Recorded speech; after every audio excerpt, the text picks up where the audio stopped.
तो भाई आज मैंने जिगरा मूवी देखी एंड मुझे काफ़ी बढ़िया फिल्म लगी। ये एक well made emotional drama movie है जिसके अंदर बेहतरीन परफॉर्मेंसेस हैं एंड ये एक एक्शन थ्रिलर मूवी है जिसके अंदर एक्शन को बड़े ही अच्छी तरीके से इंटीग्रेट किया गया है, एग्जीक्यूट किया गया है। बात करते हैं कहानी के बारे में तो मूवी की कहानी कुछ ऐसी है। सत्या प्लेड बाय आलिया भट्ट, उसके ज़िंदगी में कोई नहीं होता है सिवाय उसके इकलौते भाई के अलावा जिसका नाम है अंकुर, जिसे प्ले किया है वेदांक रायना ने। किसी कारणवश अंकुर को जो है फॉरेन कंट्री के एक शहर में जाना होता है जिसका नाम है हंशीदाव। अब ये जो हंशीदाव शहर है ना, वहाँ पे लॉज जो है ना वो काफ़ी स्ट्रिक्ट होते हैं एंड वहाँ पहुँचने पर वो एक ड्रग केस में पकड़ा जाता है एंड पकड़े जाने के बाद उसको सीधा डेथ पेनल्टी की सज़ा सुनाई जाती है जिसमें उसकी सज़ा होती है एग्जीक्यूशन बाय इलेक्ट्रिक चेयर, जो कि 3 महीने में होने वाली होती है।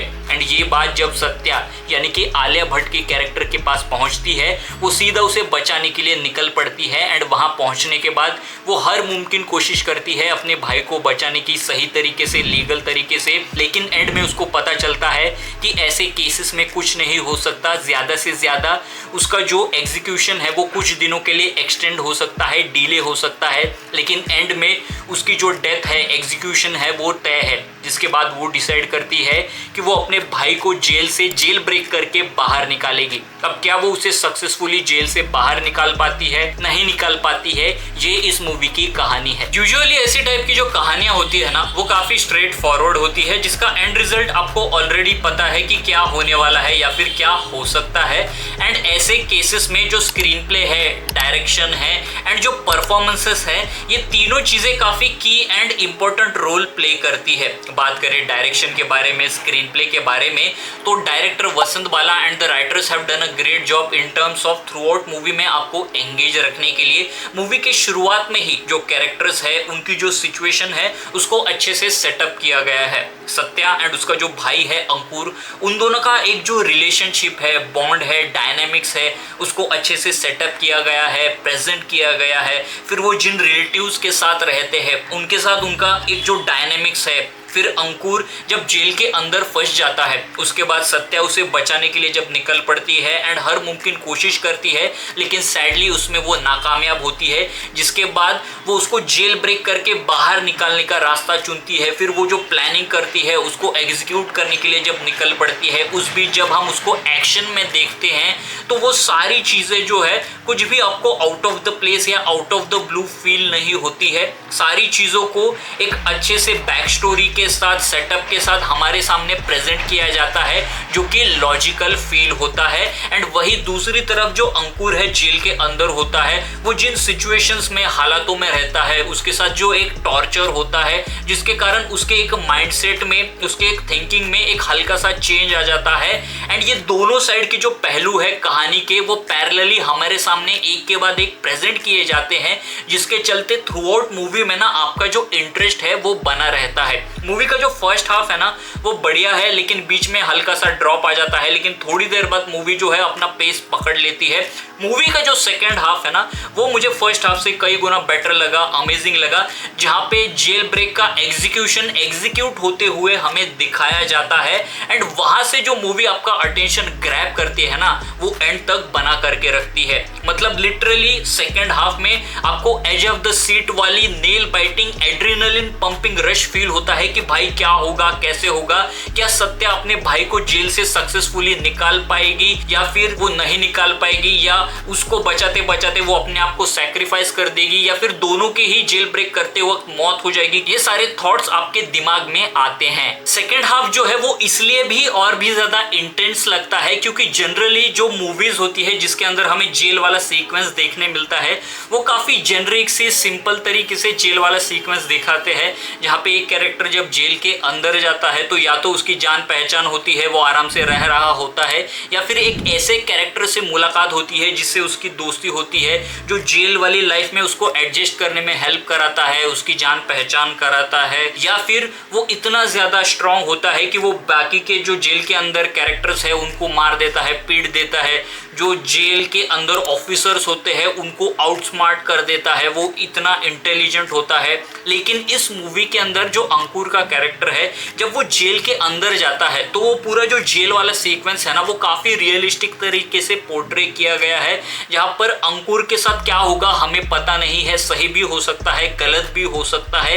एक जो अनसर्टिनिटी है, एक जो अननोन वाला फैक्टर है ना, वो एक डर वाला माहौल आपके अंदर क्रिएट करता है कि भाई ये एक अनजान शहर के एक अनजान जेल में है जहां पर कुछ भी हो सकता है। जिगरा एक मास मसाला एंटरटेनर मूवी नहीं है जिसके अंदर आपको मासी एक्शन देखने मिलेगा या फिर मासी डायलॉग सुनने मिलेंगे। इनफैक्ट इस मूवी के अंदर ज्यादा डायलॉग्स है ही नहीं, बहुत ही कम डायलॉग्स आपको सुनने मिलेंगे। इस मूवी का जो मेन पार्ट है, जो मेन फोकस है, वो है इमोशनल ड्रामा। एक जो भाई बहन का रिश्ता है ना, वो इस मूवी के कहानी का बैकबोन है। जो एक एक्शन थ्रिलर वाला एस्पेक्ट है वो सेकेंडरी है, वो इस मूवी का मेन पार्ट नहीं है, जिसके चलते इस मूवी के अंदर जो एक्ट्रेस है ना उनके ऊपर एक बहुत बड़ी रिस्पॉन्सिबिलिटी है अपने परफॉर्मेंस के थ्रू ऑडियंस को एंगेज करके रखना। And I must say they have done a great job. Vedant Raina जिनकी ये डेब्यू फिल्म है, लॉन्डे ने काफी बढ़िया काम किया है।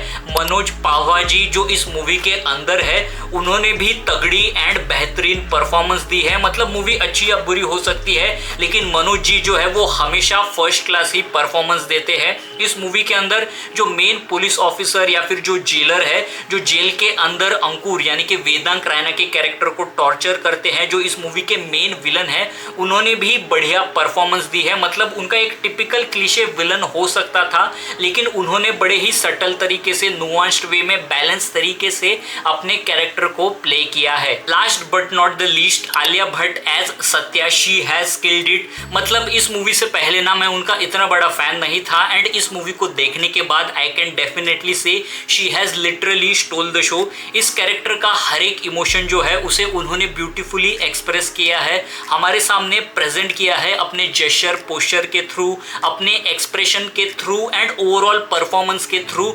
चाहे वो डर हो, खुशी हो, गम हो, जुनून हो, पागलपन हो, किसी भी हद तक कुछ कर गुजरने का अपने भाई के लिए, फिर उनके कैरेक्टर का एक जो ट्रेजिक पास्ट है, एक जो सैड बैक स्टोरी है, उसका एक जो इमोशनल बैगेज है ना, वो उनके कैरेक्टर में नजर आता है, हमें महसूस होता है। एंड उनका परफॉर्मेंस देखते वक्त ना I just fell in love with her and I was just in awe with her. I was like यार उधर जाओ, उनको एक झप्पी दूं एंड बोलूं यार सब कुछ ठीक हो जाएगा। She was in a true sense the real Jigra of the movie. Movie की जो सिनेमेटोग्राफी है ना वो काफी ब्यूटीफुल है, गॉर्जियस है, मेस्मराइजिंग है। स्पेशली एक्शन सीक्वेंस को जिस तरह से इन्होंने शूट किया है आर्टिस्टिक वे में, वो देखने में काफी कमाल लगता है। मूवी का जो म्यूजिक है, बीजीएम है, गाने हैं, सभी के सभी मुझे बढ़िया लगे, सुनने में अमेजिंग लगे। एंड मूवी के अंदर उसका जिस तरह से प्लेसमेंट भी किया है ना वो काफी सही फिट बैठता है। एंड ओवरऑल अगर मूवी के बारे में कहूँ ना तो ये एक इमोशनल भाई बहन की कहानी है जिसके अंदर आपको थोड़ा एक्शन देखने मिलेगा। तो अगर आपको ऐसे टाइप की मूवी देखना पसंद है तो डेफिनेटली जाकर चेकआउट कीजिए, आपको मजा जरूर आएगा। बस ये कहूंगा कि ये मत एक्सपेक्ट करना कि थ्रू आउट मूवी के अंदर आपको एक्शन देखने मिलेगा। एक्शन है लेकिन एक्शन जो है इस कहानी का मेन हिस्सा नहीं है। जो इमोशनल कहानी है भाई बहन की वो इस मूवी का मेन कोर है। तो गाइस बस आज के वीडियो के लिए इतना ही। इस मूवी को लेकर आपके क्या विचार है, आपकी क्या सिने सोच है, नीचे कमेंट करके मुझे डेफिनेटली जरूर बताइए। एंड ऐसे ही सिनेमा रिलेटेड कंटेंट के लिए सिने सोच चैनल को लाइक कीजिए, शेयर कीजिए एंड सब्सक्राइब कीजिए। तब तक के लिए bye bye. Hustle hard, hustle every single day. I'll be making moves till I'm buried in my grave. To the system, I don't wanna be a slave. I've been doing shit my way, or the highway.